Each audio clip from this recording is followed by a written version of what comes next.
Hi, it's Trisha, and I'm going to talk about the Great San Francisco Earthquake of 1906.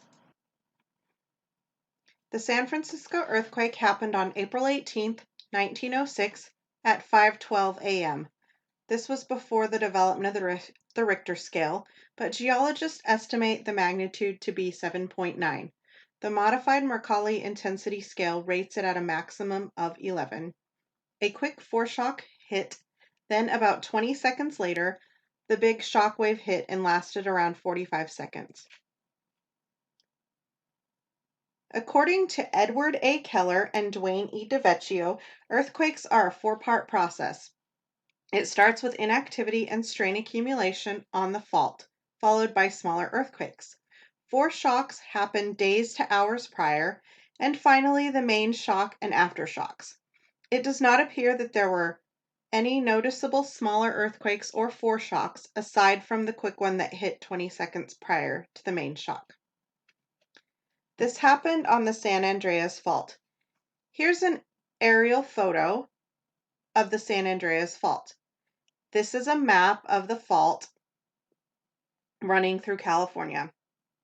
The area highlighted in yellow is where the 270-mile rupture happened in 1906. The San Andreas Fault is a transform fault. The Pacific Plate to the west is moving northwest, and the North American Plate to the east is moving southeast. They are sliding past each other. As these plates slid in 1906, it caused a rupture of 270 miles from around the Cape Mendocino area to San Juan Bautista. It could be felt from Los Angeles to Coos Bay, Oregon, and into Nevada. This is a graph of 13 major earthquakes in the San Francisco Bay Area. The dates range from 1838 to 2014.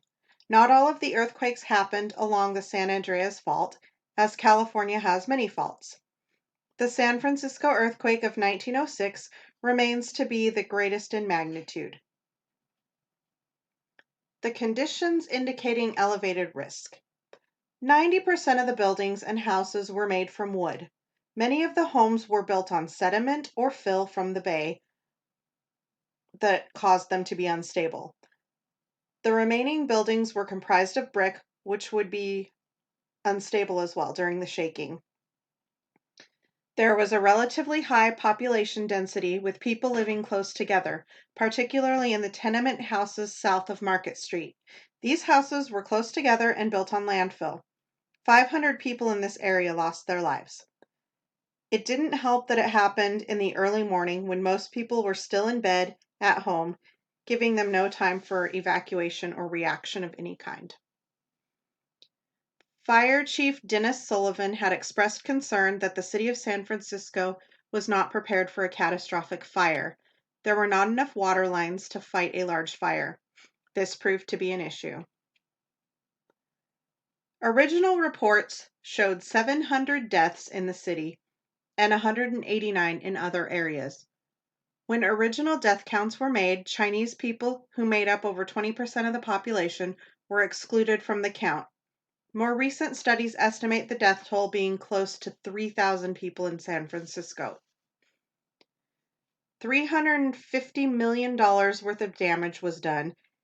In today's money, that would be about $9.5 to $10 billion. 250,000 people were left homeless. 28,000 buildings were destroyed, and an area of 500 city blocks or 2,800 acres was destroyed.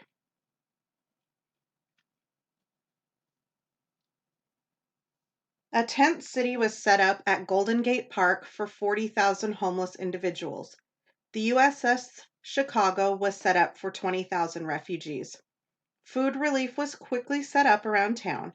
U.S. Army soldiers from Fort Mason arrived to enforce curfew and order on the streets, and even given the order to shoot to kill any looters.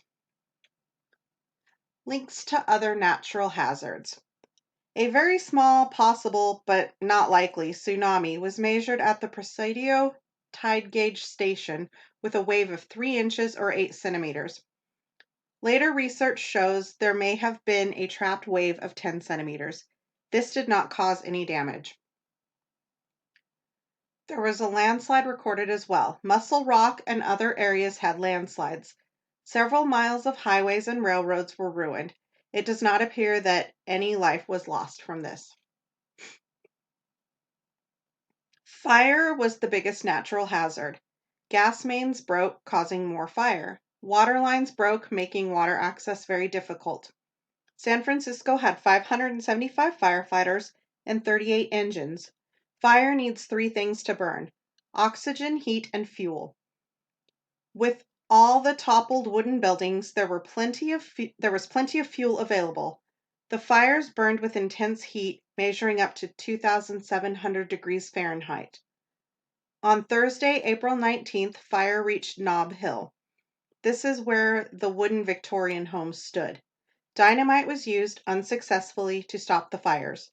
By Friday, April 20th, fires had reached Telegraph Hill and Russian Hill. By Friday night, the waterfront was hit, but the Navy was able to extinguish most of that. The fire stopped at Van Ness Street. By April 23rd, the fires had been extinguished. Insurance was really the only mitigation in place prior to 1906. Around 90,000 insurance claims were filed. There were 65 insurance companies in San Francisco, and only 6 were able to give payouts in full. As a result, insurance policies and relief measures were increased after this earthquake.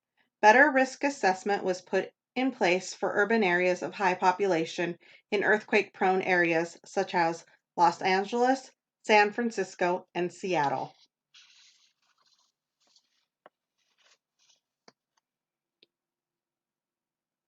California Governor George C. Pardee appointed a committee of geologists, particularly seismologists, to study the earthquake. The committee was chaired by Andrew Lawson, a geologist of the University of California at Berkeley, among others. The Lawson report was produced. This 2-volume report consisted of data, observations, maps, and reproduced seismograms. More than 20 scientists contributed to it. The San Andreas Fault was mapped. Small parts were known prior. Members of the Lawson Committee and other geologists were dispatched to map the fault. H.W. Fairbanks mapped to the north from Point Arena to Fort Ross and observed a difference in rock type: sandstone to the east and melange or Franciscan rock mix to the west. Other geologists mapped south from Fort Ross. Observations such as sag ponds and step faulting confirmed the existence of the San Andreas Fault. Fairbanks continued south from San Juan Bautista. He observed an uplifting and tilting, linear valleys, ridges, and disrupted streams. Near the Coachella, then known Conchia, Valley, he noticed mud volcanoes and pumice from volcanic eruptions. He concluded the fault may continue into the Salton Basin. He ended his journey here. Later discoveries would confirm the fault passing into the Salton Basin. First fault map of California was published in 1923 by Bailey Willis, in part because of this intense mapping. The study of elastic rebound theory was revisited. G.K. Gilbert formulated this concept in the 1880s. Harry Reid expanded on it after the 1906 quake. Energy stored within the Earth is released by a sudden or rapid fault movement. The Earth's crust is able to bend without breaking, but there is an energy strain at fault plate boundaries or earthquake boundaries. Here's an example. In this drawing, you see the San Andreas Fault running beneath the line. The top fence is in good shape. No movement has happened. The middle fence shows a buildup or stress. It won't be able to stretch much more. The bottom fence is after the stress has been released or fault movement or the earthquake. The fence has snapped and moved in the direction of the fault slip. The people of San Francisco were resilient. They wanted to rebuild. New fire codes and earthquake codes were written into the building codes. They rebuilt fast and continued to build on sediment and landfill. This would prove to be a bad idea 83 years later when the Loma Prieta earthquake hit in 1989. The Marina District did not fare well, as you can see in this photo.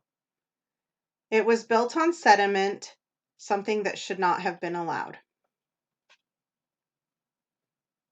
A 2008 study showed that there is a 99% chance of a 6.7 magnitude or greater earthquake hitting California within the next 30 years. If this were along the San Andreas Fault, this could leave 1,800 people dead, with 53,000 injured, and $214 billion in damage. San Francisco enacted a law in 2013 to retrofit old buildings to be earthquake safe. This improves the chance of collapse from 1 in 4 to 1 in 30. Early warning systems are also being used. A 30 to 60-second warning could be the difference between life and death. In conclusion, building codes need to be revisited as technology improves. Early warning systems need to be put into place in earthquake-prone regions. Finally, anyone living near major fault lines or earthquake zones needs to be prepared and have a plan in place for when the big one hits. These are my references, and I will also post a link down below. Thank you very much.